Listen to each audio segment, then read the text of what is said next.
Doctor बीना Kaushik, SPC राजकीय महाविद्यालय अजमेर। आज का मेरा टॉपिक है प्राचीन भारतीय इतिहास के प्रमुख स्रोत, पार्ट थर्ड। प्रथम दो पार्टों में अपन ने प्राचीन भारतीय इतिहास के संदर्भ में साहित्यिक सोर्सेज और उसमें साहित्यिक स्रोतों के अंतर्गत हिंदू धार्मिक ग्रंथों के बारे में अध्ययन किया था।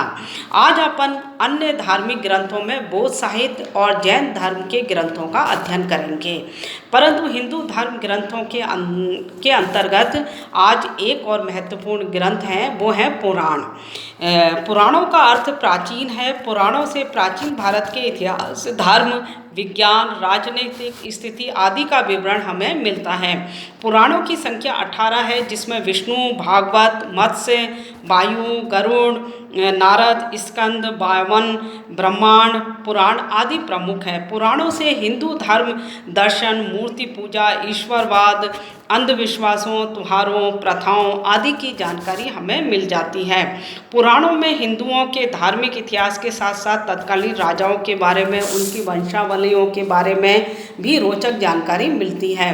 पुराण प्राचीन काल से लेकर गुप्त काल तक के इतिहास से संबंधित हैं। अनेक महत्वपूर्ण घटनाओं की जानकारी पुराण दे जाते हैं, लेकिन इनकी प्रामाणिकता के लिए हमें अन्य ऐतिहासिक ग्रंथों का सहारा लेना पड़ता है, क्योंकि पुराणों में तिथि क्रम अनुसार वर्णन नहीं मिलता है। इसके साथ ही इसमें काल्पनिक घटनाओं का समावेश अधिक हुआ है। अतः हमें पुराणों से ऐतिहासिक सामग्री लेते समय अत्यंत सावधानी से अध्ययन करना चाहिए। तो हिंदू धर्म ग्रंथों में हमने देखा वेद हैं, उपनिषद हैं, सूत्र साहित्य है, स्मृति साहित्य है, फिर महाकाव्य हैं, पुराण हैं। ये सब हिंदू धर्म ग्रंथ भी हमें प्राचीन भारतीय इतिहास की जानकारी के लिए और इतिहास के निर्माण के लिए महत्वपूर्ण सामग्री जुटाते हैं। इसके अलावा प्राचीन काल के दो और महत्वपूर्ण धर्म ग्रंथ रहे हैं, वो हैं बौद्ध धर्म ग्रंथ और जैन धर्म ग्रंथ है।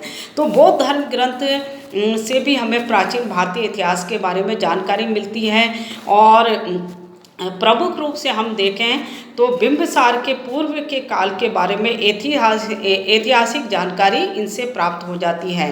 बौद्ध साहित्य पाली और संस्कृत दोनों भाषा में मिलता है। आदि बौद्ध धर्म ग्रंथ को पिटक साहित्य के रूप में जाना गया है। ये पिटक साहित्य ये तीन हैं। ये पहला विनय पिटक, दूसरा सूत्र पिटक और तीसरा अभिधम्म पिटक। तीनों को त्रिपिटक कहा जाता है। सबसे प्राचीन है इनमें विनय पिटक, जो कि सबसे प्राचीन है। इसमें बौद्ध संघ के संगठन और उससे संबंधित नियमों का उल्लेख मिला है।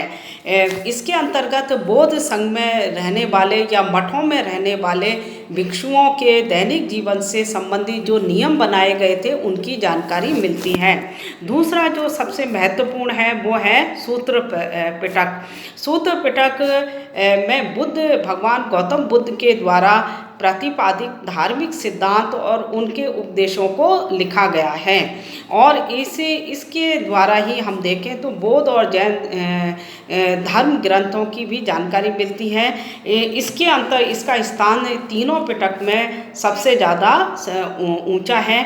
इसमें अंगुत्तर निकाय महत्वपूर्ण है ग्रंथ है, जिससे कि 16 महाजनपदों के बारे में जानकारी मिलती है।